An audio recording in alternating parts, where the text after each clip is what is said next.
नमस्कार दोस्तों, एक बार फिर आप सभी का स्वागत है इस लेटेस्ट न्यू वीडियो में। दोस्तों, इस वीडियो में डिस्कस करने वाले हैं सामान्य अध्ययन के पिछले वर्षों में आए हुए प्रश्न। ठीक है, ये प्रैक्टिस सेट नंबर 2 है। अगर आपको प्रैक्टिस सेट नंबर 1 देखना है तो इसी वीडियो के डिस्क्रिप्शन में उस वीडियो का लिंक एड्रेस दिया हुआ है, उस पर क्लिक करके आप वो वीडियो देख सकते हैं। इस वीडियो में हम कवर अप करेंगे 45 वेरी इंपॉर्टेंट क्वेश्चन। ठीक है, अगर आप हमारे चैनल को पहली बार देख रहे हैं तो अपना प्यार भरा सपोर्ट जरूर करें, हमारे चैनल को सब्सक्राइब करें और बेल आइकन को प्रेस कर लें अपकमिंग वीडियोस के साथ अपडेटेड रहने के लिए। चलिए वीडियो को शुरू करते हैं। ये रहा पहला प्रश्न आपके सामने, निम्नलिखित में से कौन सा सुमेलित नहीं है? तो अगर हम बात करें ऑप्शन ए का, अनुच्छेद 79।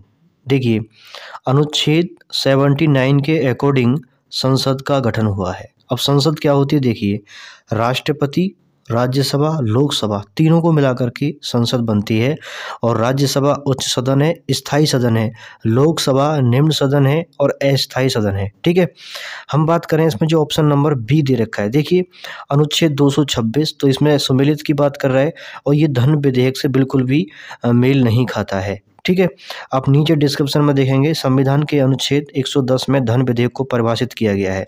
तो कहने का मतलब है ये वाला जो है हमारा कौन सा, ये वाला मिसमैच है। ठीक है, ये वाला जो ऑप्शन है मिसमैच है। अगर हम बात करें अनुच्छेद 226, देखिए अनुच्छेद 226 क्या है? इसके द्वारा कुछ रिट निकालने की उच्च न्यायालय की शक्ति होती है। ठीक है, इसके द्वारा अनुच्छेद 226 के द्वारा उच्च न्यायालय की रिट निकालने की शक्ति होती है।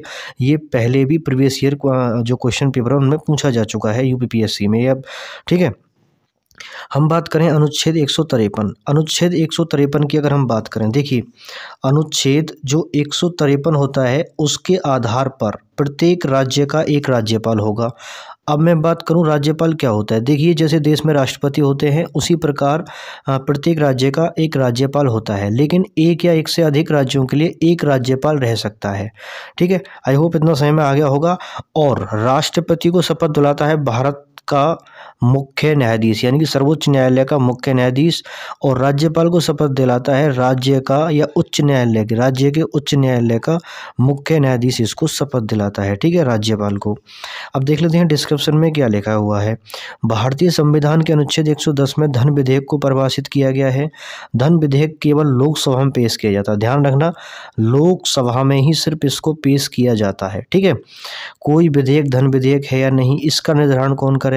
इसका निर्धारण करेगा लोकसभा का अध्यक्ष। ठीक है, इसका निर्धारण करता है लोकसभा का अध्यक्ष। धन विधेयक सबसे पहले पेश किया जाता है कहाँ पर? सबसे पहले लोकसभा में। अब बात करें हम अनुच्छेद 124 की, अगर हम बात करें तो सर्वोच्च न्यायालय का गठन। ठीक है, अनुच्छेद 124 में सर्वोच्च न्यायालय के गठन को परिभाषित किया गया है। ठीक है, चलिए अगला क्वेश्चन देख लेते हैं। अगला क्वेश्चन छत्तीसगढ़ राज्य का, ठीक है, छत्तीसगढ़ राज्य का गठन जिसके विभाजन से संपन्न हुआ। ठीक है, छत्तीसगढ़ राज्य गठन जिसके विभाजन से संपन्न हुआ, तो वह राज्य कौन सा है? तो मध्य प्रदेश। तो मध्य प्रदेश बहुत बड़ा राज्य हुआ करता था, यानी कि अब अगर हम बात करें तो राजस्थान क्षेत्रफल की दृष्टि से सबसे बड़ा है और उत्तर प्रदेश जनसंख्या में सबसे बड़ा है। ठीक है, तो छत्तीसगढ़ राज्य का गठन मध्य प्रदेश राज्य के विभाजन के फलस्वरूप हुआ। इसका गठन 1 नवंबर सन 2000 को भारत के 26वें राज्य के रूप में हुआ। तो एक बात और एक यहाँ पर इंटरेस्टिंग सा पॉइंट आता है, अगर हम बात करें तो 28 तो राज्य हैं प्लस 8 केंद्र शासित प्रदेश हैं। ठीक है, अभी अगर हम 2021 की बात करें तो 28 राज्य हैं, ठीक है, और 8 क्या हैं? केंद्र शासित प्रदेश हैं। ठीक है, आई होप इतना समझ में आया होगा। अगला क्वेश्चन देख लेते हैं। संविधान का कौन सा अनुच्छेद, संविधान का कौन सा अनुच्छेद बच्चों के शोषण का निषेध करता है? यानी कि बच्चों का शोषण किस अनुच्छेद के अकॉर्डिंग अपराध माना जाता है? तो आंसर है इसमें अनुच्छेद 24। ठीक है, तो यहाँ पे इसको पहले पढ़ लेते हैं, बाकी सभी अनुच्छेद को हम बारी बारी से डिस्कस करेंगे। भारतीय संविधान के भाग 3 अनुच्छेद 24 के तहत 14 वर्ष से कम आयु वाले बच्चों को कारखानों, खानों, अन्य किसी भी जोखिम भरे काम पर नियुक्त नहीं किया जा सकता। इस प्रकार यह अनुच्छेद बच्चों के शोषण को निषेध करता है। ठीक है, अब बात करें हम अनुच्छेद नंबर जो है 17। देखिए अनुच्छेद जो है 17, इसमें अस्पृश्यता का अंत के बारे में परिभाषित किया गया है। ठीक है ना, अनुच्छेद 17 में अस्पृश्यता का अंत के बारे में इसको परिभाषित किया गया है। और अनुच्छेद 19 की बात करें तो भारतीय संविधान में 7 तरह की स्वतंत्रता प्राप्त है। किसी व्यक्ति को कहीं घूमने की जो है स्वतंत्रता है, कहीं पे भी मतलब घूमने की कहीं पे ज़मीन खरीद सकता है। तो इसमें व्यक्ति को 7 प्रकार की स्वतंत्रता है। अब बात करें अनुच्छेद 23। देखो अनुच्छेद 23 क्या कहता है, किसी भी मानव या किसी भी मनुष्य की खरीद फरोख्त जो है निषेध है और किसी को ज़बरदस्ती श्रम कार्य में नहीं लगाया जा सकता, जिसका जो है आर्टिकल जो है 23 इसको डिफाइन करता है। ठीक है, आई होप आपको इतना समझ में आ गया होगा। क्वेश्चन नंबर देख लेते हैं 4। क्वेश्चन नंबर कौन सा देख लेते हैं 4। देखिए, संविधान, भारत के संविधान में जिसकी संस्तुति पर मूल कर्तव्यों को जोड़ा गया। ठीक है, तो आंसर है स्वर्ण सिंह समिति। एक स्पेशली मैंने इसके लिए एक वीडियो बना दिया है। जितनी भी समितियां हैं एलटी ग्रेड में इसमें से क्वेश्चन आने की पॉसिबिलिटी रहती है और लास्ट ईयर भी इसमें से रिलेटेड क्वेश्चन पूछा गया था। इसी वीडियो को डिस्क्रिप्शन में उस वीडियो का लिंक एड्रेस दिया हुआ है, वहां जाकर आप देख सकते हैं। उसमें कुछ ट्रिक्स के बारे में भी बताया गया है जो भी संभव हो सकी हैं समिति और आयोग के बारे में। ठीक है, नई समिति जो गठन हुई है उनके बारे में उसमें दिया गया है, आप देख सकते हैं। तो देखेंगे यहाँ पर जैसे बलवंत राय मेहता समिति क्या है, पंचायती राज के लिए है, सब मैंने उसमें बताया है, आप आराम से वो वीडियो देख लीजिए। सरदार पूर्ण सिंह समिति संस्तुति पर संविधान के 42वें संशोधन अधिनियम 1976 में। देखिए ध्यान से आप देखना है, तो ये जो स्वर्ण सिंह समिति है इसके आधार पर जो है मूल कर्तव्यों को जोड़ा गया है। टोटल 11 मूल कर्तव्य हैं और 42वें संविधान संशोधन यानी कि 1976 में हुआ था। ये डेट भी कई बार पूछ लेते हैं। ठीक है, चलिए अगला क्वेश्चन देख लेते हैं। वह एक अनुच्छेद, देखिए यहाँ पर क्वेश्चन नंबर 5, वह एक अनुच्छेद जिसे सर्वोच्च न्यायालय ने इस प्रकार व्याख्यात कर दिया है कि उसमें समस्त कल्पनीय मानवाधिकार सम्मिलित हो गए हैं, तो वह कौन सा है, तो आंसर है 21। ठीक है, संविधान भाग 3 के मौलिक अधिकारों के अंतर्गत अनुच्छेद 21 को सर्वोच्च न्यायालय द्वारा विशद रूप से व्याख्यात किया गया है। इसमें समस्त कल्पनीय मानवाधिकार सम्मिलित हैं, जैसे पर्यावरण का अधिकार, मानव की जो प्रतिष्ठा होती है उसका अधिकार, ठीक है, और एक साथ जीने का अधिकार, आश्रय का अधिकार। उल्लेखनीय है कि अनुच्छेद 21 में प्राण एवं दैहिक स्वतंत्रता का अधिकार को भी परिभाषित किया गया है। स्वतंत्रता संरक्षण क्या है, प्राण दैहिक, ठीक है, प्राण दैहिक स्वतंत्रता का संरक्षण इसमें क्या है, निहित है। तो इसमें देखेंगे आप अनुच्छेद जो है 21 मैंने डिफाइन कर दिया है। अनुच्छेद 21 में क्या दिया हुआ है, अगर हम बात करें अनुच्छेद 14 में, देखिए अनुच्छेद 14 क्या कहता है, विधि के समक्ष समता। इसमें अगर हम बात करें तो सभी राज्यों यानी कि राज्य सभी व्यक्तियों के लिए एक समान कानून बनाएगा और सभी व्यक्तियों पर एक समान रूप से कानून को अप्लाई करेगा या लगाएगा। ठीक है, अनुच्छेद नंबर 19 बता दिया मैंने। अब 7 तरह की स्वतंत्रता होती हैं। अनुच्छेद नंबर 23 मैंने बताया कि मानव की खरीद फरोख्त जो है, बिक्री वगैरह या जबरदस्ती किसी से श्रम कार्य कराना, ये एक दंडनीय अपराध है। अनुच्छेद 21 जो है 23 इसको निषेध मानता है। ठीक है, चलिए क्वेश्चन नंबर नेक्स्ट देख लेते हैं 6। यहाँ पर अगर हम बात करें, निम्नलिखित में से किस प्रस्ताव का प्रासंगिक संबंध संघीय बजट से है, तो अगर हम बात करें तो इसका जो आंसर है वो है कटौती प्रस्ताव। बाकी इसमें से कोई सा भी नहीं होगा। ठीक है, यहाँ पर देखेंगे कटौती प्रस्ताव प्रासंगिक संबंध संघीय बजट से है। ये 3 प्रकार के होते हैं, नीति कटौती प्रस्ताव, आर्थिक और सांकेतिक कटौती प्रस्ताव। अब देखो ये होता क्या है, पहले इसको हम थोड़ा सा देख लेते हैं। सत्ता पक्ष द्वारा सदन की स्वीकृति के लिए प्रस्तुत अनुदान की मांगों में से किसी भी प्रकार की कटौती के लिए विपक्ष द्वारा रखे गए प्रस्ताव को कटौती प्रस्ताव कहते हैं। ये 3 प्रकार के होते हैं, एक है नीति प्रस्ताव, दूसरा है आर्थिक कटौती और तीसरा है सांकेतिक कटौती प्रस्ताव। आई होप ये क्वेश्चन आपको समझ में आ गया होगा।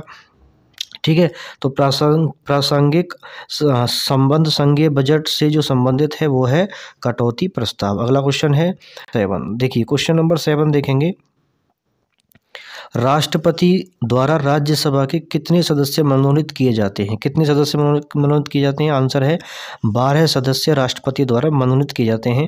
पहले हम बात करें, देखिए यहाँ पर थोड़ा ध्यान से देखेंगे, राष्ट्रपति द्वारा राज्यसभा में 12 ऐसे सदस्यों को मनोनीत किया जाता है जिन्हें कला, साहित्य, विज्ञान, समाज सेवा विषयों के संबंध में विशेष ज्ञान, व्यवहारिक अनुभव प्राप्त हों।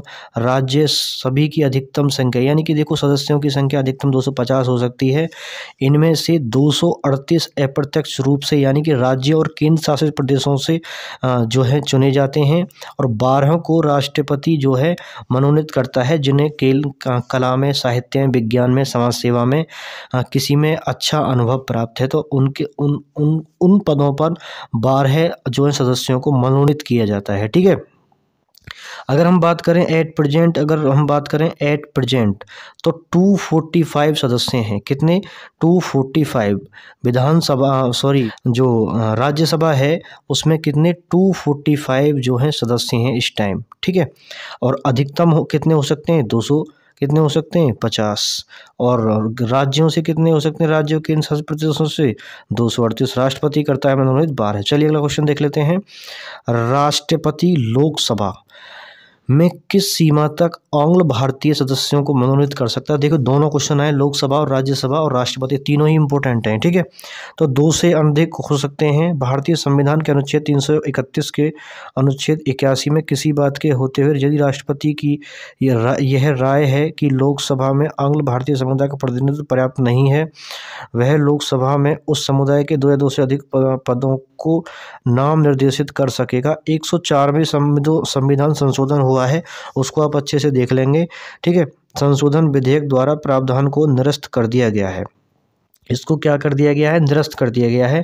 जो 2 आंग्ल जो हैं इंडियन जिनको चुना जाता है लोकसभा में। ठीक है, तो यहाँ अगर हम बात करें, देखिए लोकसभा में टोटल अगर हम बात करें तो 552 मैक्सिमम सीट हैं लोकसभा में, लेकिन अगर वर्तमान की बात करें तो बिल्कुल 45 हैं। 500 जैसे उसमें 245 में, और उसमें अगर हम बात करें देखो 552 में से, यहाँ 552 में से अगर हम बात करें तो 20 जो होते हैं केंद्र शासित प्रदेशों से होते हैं, जैसे दिल्ली वगैरह हैं केंद्र शासित प्रदेशों से होते हैं, और 552 में 530 ये राज्यों से होते हैं 530। और 2 के बारे में मैंने आपको बता दिया कि राष्ट्रपति जो हैं लोकसभा में इसको मनोनीत करते हैं। अगला क्वेश्चन देखेंगे। अगला क्वेश्चन में क्या है? निम्नलिखित में से, यहाँ ध्यान से देखेंगे इसको, निम्नलिखित में से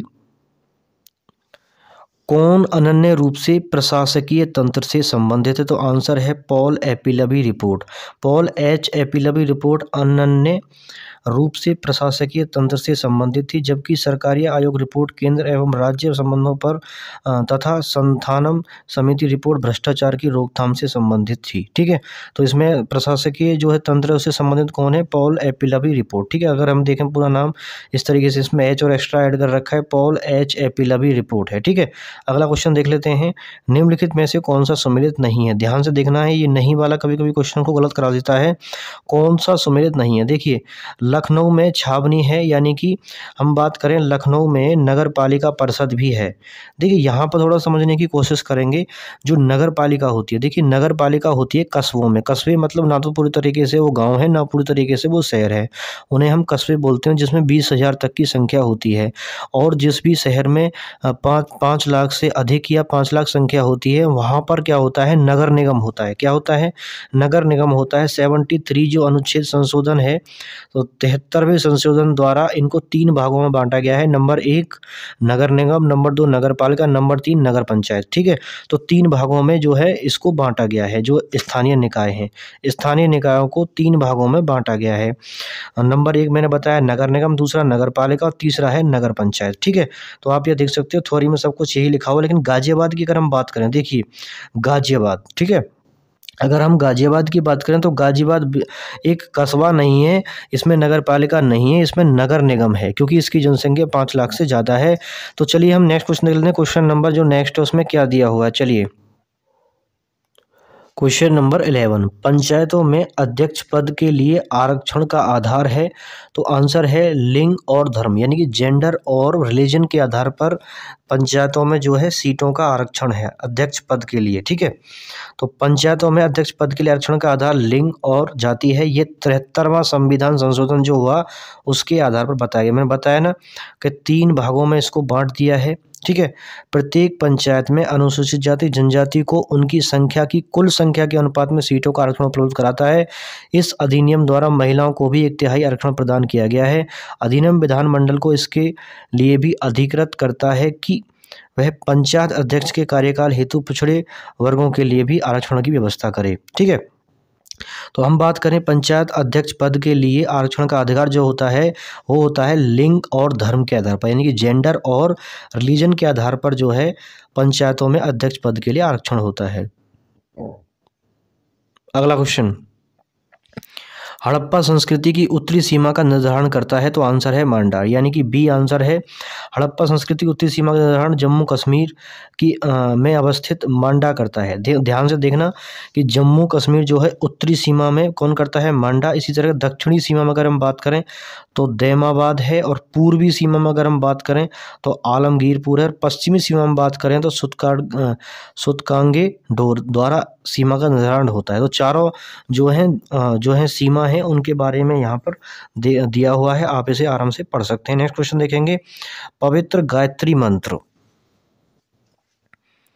पवित्र गायत्री मंत्र जिस ग्रंथ में अंतर्निविष्ट है, तो ये बिल्कुल लूसेंट में दिया हुआ है पहले ही पेज पर, तो ऋग्वेद में, ठीक है। तो उसके बारे में बताया गया है, पवित्र गायत्री मंत्र ऋग्वेद के तृतीय मंडल में है, जिसकी रचना विश्वामित्र ने की थी। यह मंत्र जो है सवितु देवता या सूर्य देवता को क्या है, समर्पित है। अगला क्वेश्चन, सम्राट हर्षवर्धन ने जिस स्थान पर राजधानी स्थापित की वह राजधानी कौन सी है, तो आंसर है कन्नौज। तो सम्राट हर्षवर्धन ने कन्नौज को राजधानी स्थापित की थी। इससे पहले हर्षवर्धन की जो राजधानी थी वो कौन सी, थानेश्वर। ये कई बार पूछ लेता है कि कन्नौज से पहले हर्षवर्धन की राजधानी कौन सी थी, थानेश्वर। तो हर्षवर्धन ने फिर उसको कन्नौज शिफ्ट कर दिया। हर्षवर्धन ने रत्नावली, ठीक है, हर्षवर्धन ने रत्नावली और नागानंद और प्रियदर्शिका नामक जो है नाटक लिखे हैं। ये भी कई बार क्वेश्चन पूछ लेता है। जो हर्षवर्धन की जो कृति हैं वो कौन कौन सी हैं, रत्नावली, नागानंद और प्रियदर्शिका, ये नाटक हैं इनकी, ठीक है। तो अगला क्वेश्चन देख लेते हैं हम, गुप्त अभिलेखों में। यहाँ पर देखेंगे आप, गुप्त अभिलेखों में दीनार जिसका वाचक है उनमें से कौन सा है, तो आंसर है ए, स्वर्ण सिक्का। दीनार को स्वर्ण सिक्का, यानी कि गुप्त अभिलेखों में दीनार का अर्थ स्वर्ण सिक्का है, वहीं रूपक या रुपयक चांदी के सिक्के हैं।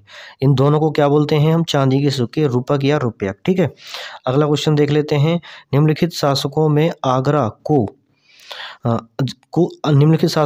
आगरा को जिसने राजधानी बनाया, तो आंसर है इसमें सिकंदर लोदी, ठीक है। सिकंदर लोदी ने ही सबसे पहले आगरा शहर को बसाया था और फिर उसको राजधानी बना दिया था। सिकंदर लोदी ने आगरा को सबसे पहले बसाया था 1504 ईस्वी में। कई बार डेट भी पूछ लेता है ये।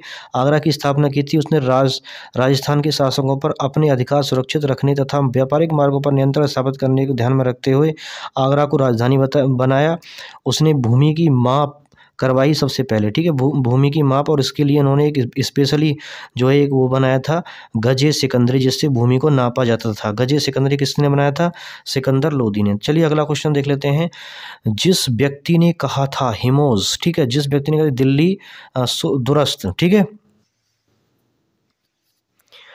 जिस व्यक्ति ने कहा था हिमोज दिल्ली दुरस्त, यानी कि अभी दिल्ली दूर है, तो वो किसने कहा था, निजामुद्दीन औलिया ने, ठीक है। निजामुद्दीन औलिया जो था, हनुज दिल्ली दूर अस्त इसने इसलिए कहा था क्योंकि यह जो है सुल्तान गयासुद्दीन तुगलक को जवाब देना चाहता था।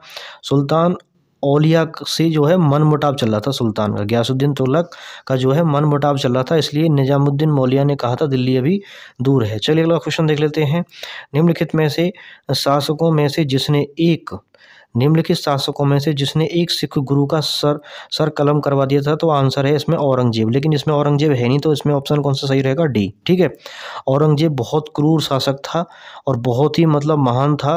अकबर जो सम्राट अकबर की तरह ही औरंगजेब का भी नाम था, ठीक है। औरंगजेब ने सिख गुरु तेग बहादुर का सिर कलम करवा दिया था। इस बारे में कहा जाता है कि सर दिया किंतु सार नहीं। उनके बारे में कहा जाता है, गुरु तेग बहादुर जी के बारे में, कि सर दिया किंतु सार नहीं दिया। इनकी याद में शीशगंज गुरुद्वारा का जो है निर्माण हुआ है, किसके द्वारा याद में, औरंगजेब, ठीक है। तो किसका निर्माण हुआ, सॉरी यहाँ पर देखेंगे दोबारा एक बार, थोड़ा सा यहाँ पर गड़बड़ हो गया। तो गुरु तेग बहादुर की याद में बनाया गया है, गुरु तेग बहादुर की याद में बनाया गया है शीशगंज गुरुद्वारा। आपने देखा होगा जीटीबी हॉस्पिटल भी इन्हीं के नाम पर है, जो मतलब इन्हीं के नाम पर गुरु तेग बहादुर दिल्ली में भी एक हॉस्पिटल है, ठीक है। तो तो यहाँ पर क्या होगा, यहाँ पर देखो जिसने इनका सिर कलम करवाया था गुरु तेग बहादुर का, तो औरंगजेब था, इसमें नहीं है, तो ऑप्शन इसमें डी ठीक था। अगला क्वेश्चन देख लेते हैं। निम्नलिखित चित्रकारों में जहांगीर ने जिसे नादिर उज जमा की पदवी प्रदान की थी। तो मैं आपको बता दूं, जहांगीर जो है चित्रकला में बहुत मतलब ज़्यादा इंटरेस्टेड थे, और ये यूपीएससी में पूछा है, यूपीएससी के प्री में पूछा था कि इसमें से कौन सा सम्राट था जो चित्रकला में इंटरेस्टेड था। ठीक है, तो आंसर है इसमें जहांगीर। अगर हम बात करें, देखो इस क्वेश्चन के अकॉर्डिंग, जहांगीर ने किसको ये पदवी दी थी, नादिर उज जमा की पदवी, तो आंसर है इसमें अबुल हसन। चित्रकार अबुल हसन को जहांगीर ने नादिर उज जमा की उपाधि जो पदवी है वो प्रदान की थी। उस्ताद मंसूर को जहांगीर ने नादिर उल अस्त्र की, ठीक है, तो ध्यान देना, उस्ताद मंसूर को कौन सी उपाधि दी थी, नादिर उल अस्त्र की उपाधि दी थी। ठीक है, अगला क्वेश्चन देख लेते हैं। अगला क्वेश्चन क्या है, बंगाल को विभाजित करने में लॉर्ड कर्जन का वास्तविक उद्देश्य क्या था। तो आपको पता होगा, तो बंगाल जो विभाजित किया था वो क्यों किया था, बंगाल में राष्ट्रीयता से जुड़ी शक्तियों का निर्मूलन, यानी उनको राष्ट्रीयता से जुड़ी शक्तियों को कमज़ोर करना था। मेन चीज़ ये था, बंगाल को अलग करना। ठीक है, बंगाल को विभाजित करने में लॉर्ड कर्जन का वास्तविक उद्देश्य था बंगाल में राष्ट्रीयता से जुड़ी शक्तियों का निर्मूलन करना। 16 अक्टूबर 1905 को बंगाल विभाजन में किया गया। इसके पश्चात बंगाल में स्वदेशी आंदोलन का प्रारंभ हुआ। ठीक है, तो इसलिए क्या था, क्योंकि ये जो देशभक्ति, जो राष्ट्रीयता की जो थी शक्ति, उनको जो उनको निर्मूलन करना था। ठीक है, अगला क्वेश्चन, 1814-17 की अवधि में जिस क्षेत्र के द्वारा ताल्लुकदारों ने अंग्रेजों के शासन के विरुद्ध विद्रोह किया, तो वह था, आंसर है इसमें अलीगढ़। अलीगढ़ के ताल्लुकेदारों का विद्रोह 1814-17 में हुआ था। मालवा में बुंदेलों का विद्रोह 1842 में हुआ था। ये कई बार पूछ लेते हैं, मालवा में जो बुंदेलों का विद्रोह हुआ था वो था 1842 में, और 1814-17 में किसका विद्रोह हुआ था, ये अलीगढ़ में हुआ था। ठीक है, अंग्रेजों के जो है शासन के विरुद्ध। अगला क्वेश्चन देख लेते हैं हम, खिलाफत आंदोलन। ठीक है, खिलाफत आंदोलन जो है कौन सा आंदोलन इसके जो है समकालीन है, कब इसके साथ साथ स्टार्ट हुआ था, तो आंसर है इसमें असहयोग आंदोलन। खिलाफत आंदोलन के साथ साथ असहयोग आंदोलन प्रारंभ किया गया था। खिलाफत आंदोलन 1919 में, असहयोग आंदोलन 1 अगस्त 1920 को हुआ था। तो जो खिलाफत आंदोलन है सबसे पहले वो 1919 में स्टार्ट हो गया था, लेकिन उसके बाद असहयोग आंदोलन 1 अगस्त 1920 को हुआ था। बहुत इंपॉर्टेंट डेट है, आप डेट अच्छे से लर्न कर लेना। ठीक है, कई बार डेट के बारे में पूछा जाता है। अगला क्वेश्चन, सन्यासी विद्रोह जो भड़काने का जो स्थल था वो कौन सा था, तो आंसर है इसमें पंजाब। सन्यासी विद्रोह भड़काने का स्थल, सॉरी गलत हो गया, दोबारा देखेंगे यहाँ पर। सन्यासी विद्रोह भड़काने का जो स्थल था, तो आंसर है वो बंगाल। ठीक है, सन्यासी विद्रोह भड़काने का स्थल बंगाल था। इस विद्रोह का उल्लेख बंकिम चंद्र चटर्जी ने अपने जो उपन्यास, बहुत ही फेमस पॉपुलर उपन्यास है आनंद मठ। ठीक है, और किसने लिखा था, जो है बंकिम चंद्र चटर्जी जी द्वारा ये कृत उपन्यास है। और बंगाल मतलब सन्यासी विद्रोह भड़काने का क्या था, स्थल था बंगाल। ठीक है,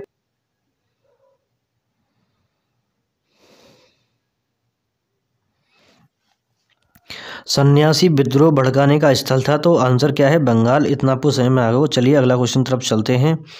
मुंडा बगावत नेता कौन था। ठीक है, मुंडा बगावत जो नेता था वो बिरसा मुंडा था। कौन था, उसका पूरा नाम था बिरसा मुंडा। तो मुंडा विद्रोह 1899 से 1900 का नेता बिरसा मुंडा था। सीधो कान्हू संथाल विद्रोह जो है इससे संबंधित थे 1855 से 56 में। ठीक है, अगला क्वेश्चन देख लेते हैं। निम्नलिखित में से कौन सा व्यक्ति था जिसने वर्ष 1931 में गुरुवायर मंदिर में अछूतों के प्रवेश संबंधी प्राण का नेतृत्व किया, तो आंसर है इसमें डी, टी.एस. त्रिमांबू। ठीक है, टी.एस. त्रिमांबू।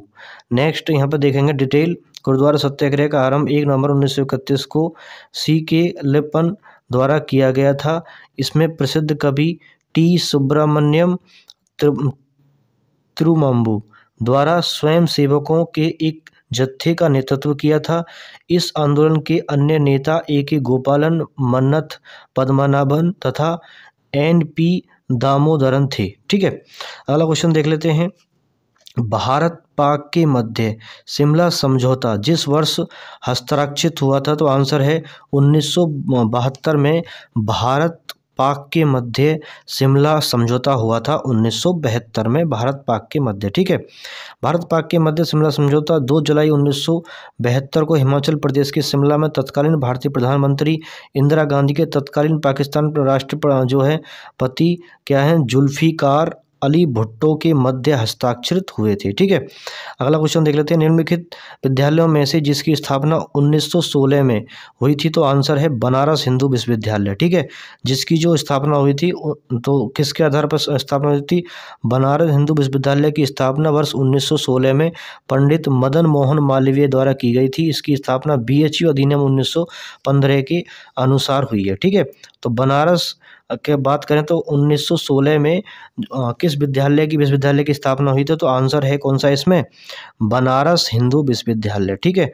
और ये 1915 जो है BHU अधिनियम के आधार पर इसकी स्थापना की गई थी। अगला क्वेश्चन है यहाँ पर, उन्होंने कांग्रेस के देखिए यहाँ पर उन्होंने कांग्रेस के बनारस अधिवेशन की अध्यक्षता की। सूरत फूट के बाद उन्होंने उदारवादियों का नेतृत्व किया। उन्होंने दक्षिण अफ्रीका पहुंचकर गांधी जी के साथ महत्वपूर्ण सेवा की। उन्होंने सर्विस्टर्स ऑफ इंडिया सोसाइटी की स्थापना की। निम्नलिखित में से जो व्यक्ति है वो बताना है आपको, तो आंसर है इसमें कौन सा है? गोपाल कृष्ण गोखले, जो गांधी जी के राजनीतिक गुरु भी थे, ठीक है।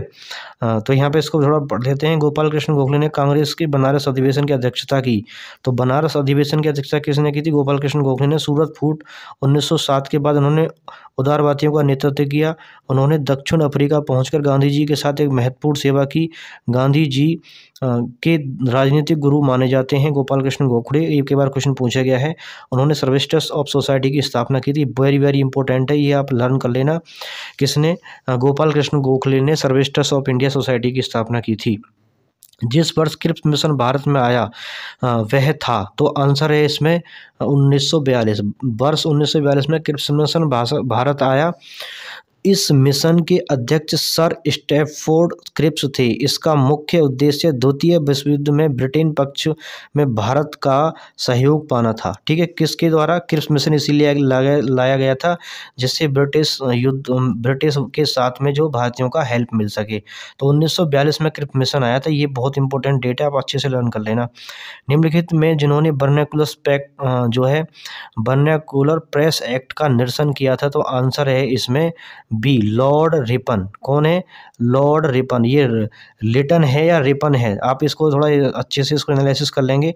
1878 ईस्वी में देसी समाचार पत्रों पर नियंत्रण रखने हेतु वर्नाक्युलर प्रेस एक्ट लगाया। लॉर्ड रिपन ने वर्नाक्युलर प्रेस एक्ट का निरसन किया था। वर्नाक्युलर प्रेस एक्ट को मुंह बंद करने वाला जो अधिनियम था, जिसको जो निरसन किसने किया था, वो लॉर्ड रिपन या लिटन, आपको कोई भी लिखा मिल जाए वही आंसर, ठीक है। चलिए अगला क्वेश्चन देख लेते हैं 31, ठीक है। सन 1939 में निम्नलिखित में से कौन व्यक्ति all India states peoples of conference का अध्यक्ष कहलाया, तो आंसर है इसमें बी, जवाहरलाल नेहरू।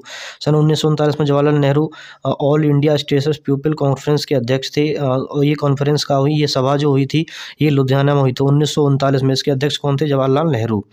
भूमि आंदोलन के प्रवर्तक कौन हैं? Very important question. भूमि आंदोलन के प्रवर्तक कौन हैं, तो आंसर है इसमें डी, आचार्य विनोबा भावे। यानी कि भूमि आंदोलन के प्रवर्तक विनोबा भावे थे।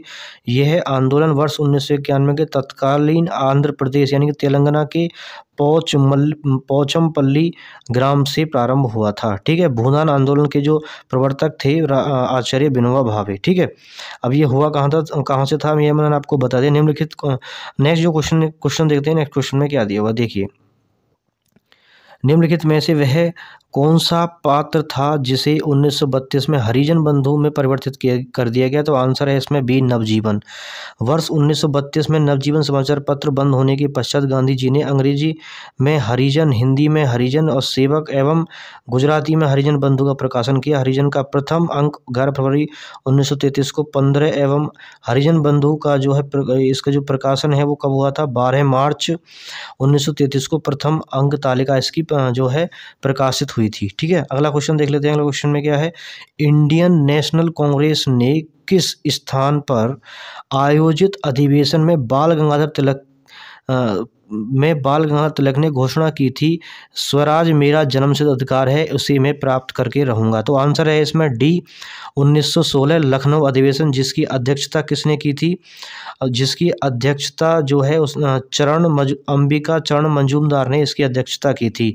तो लाहौर अधिवेशन 1916 में जो है बाल गंगाधर तिलक ने कहा था, स्वराज मेरा जन्मसिद्ध अधिकार है, इसे मैं लेकर रहूँगा। ठीक है, तो किसने इसको अध्यक्षता की थी? अंबिका चरण मजूमदार ने। ठीक है, नमक सत्याग्रह के दौरान गिरफ्तार हो जाने के बाद जो है आंदोलन का नेतृत्व भार जिन्होंने संभाला वह थे, आंसर है इसमें अब्बास तैयब जी। ठीक है, अब्बास तैयब जी ने गांधी जी के गिरफ्तार होने के बाद इस आंदोलन को संभाला था। किसको संभाला था? सत्याग्रह, नमक सत्याग्रह आंदोलन को गांधी जी के बाद संभाला था अब्बास तैयब जी ने। चलिए यहाँ थोड़ा डिस्कस कर लेते हैं। नमक सत्याग्रह 1930 के दौरान गांधी जी की गिरफ्तार यानी कि होने जाने पर आंदोलन का नेतृत्व भार अब्बास तैयब जी ने संभाला था। गिरफ्तारी होने के बाद सरोजिनी नायडू ने 21 मई 1930 को धरना नामक गोदाम पर धाबे का नेतृत्व किया था। तो आपको मैं बता दूं कि उत्तर प्रदेश की पहली महिला राज्यपाल कौन थी? सरोजिनी नायडू थी। ठीक है, ये भी कहीं ना कहीं नमक सत्याग्रह में इन्होंने पार्टिसिपेट किया था। तो अगर हम बात करें, देखिए फिलॉसफी ऑफ बॉम्ब नामक विवरणिका के लेखक हैं, तो आंसर है इसमें भगवती चरण बोहरा। फिलॉसफी ऑफ बॉम्ब नामक विवरणिका के लेखक भगवती चरण बोहरा थे। महात्मा गांधी के द कल्ट ऑफ बम लेख के प्रत्युत्तर में चंद्रशेखर आज़ाद की सलाह पर बोहरा ने यह लेख लिखा था। ठीक है, फिलॉसफी ऑफ बॉम्ब। ठीक है, भगवती चरण बोहरा ने इसको लिखा था।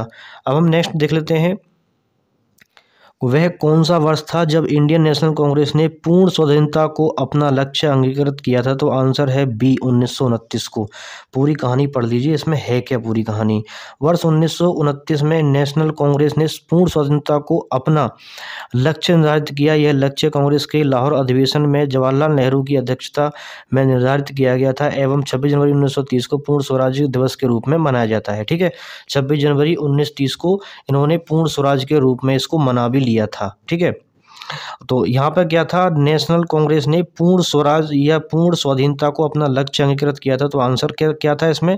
1929। अगला क्वेश्चन,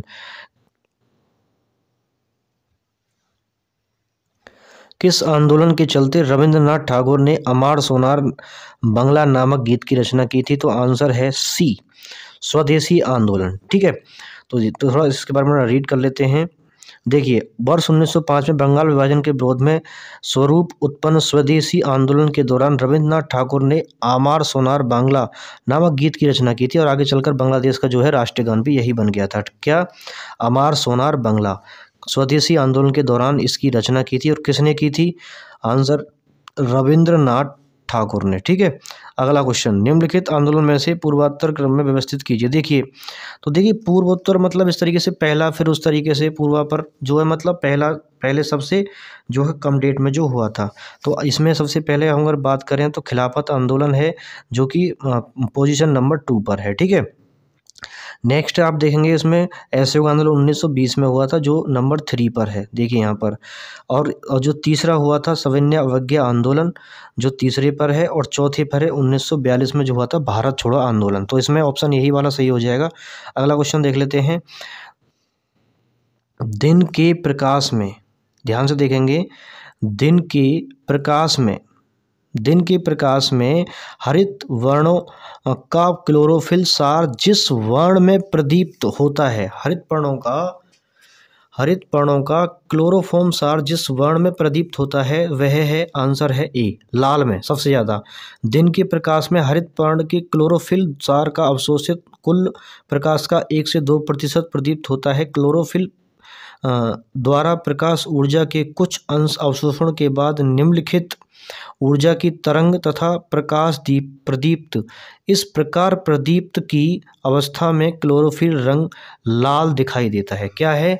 लाल दिखाई देता है। ठीक है, क्लोरोफिल या हरित लवक से बोलो तो इस तरीके से मैग्नीशियम, और ये पे क्या हो, कलर की बात करें तो लाल। ठीक है, सूर्य विकिरण ऊर्जा का परिमाण, सूर्य विकिरण ऊर्जा जिसका परिमाण है परिणाम है तो आंसर है इसमें बी, नाभिकीय संलयन द्वारा। नाभिकीय संलयन क्या होता है, एक से परमाणु से दूसरे परमाणु से तीसरे परमाणु, इस प्रकार जो है नाभिकीय संलयन होता रहता है और उनसे एनर्जी उत्सर्जित होती रहती है। सूर्य ब्रह्मांड के अन्य तारों की ऊर्जा का स्रोत, वहाँ पर होने वाले नाभिकीय संलयन है।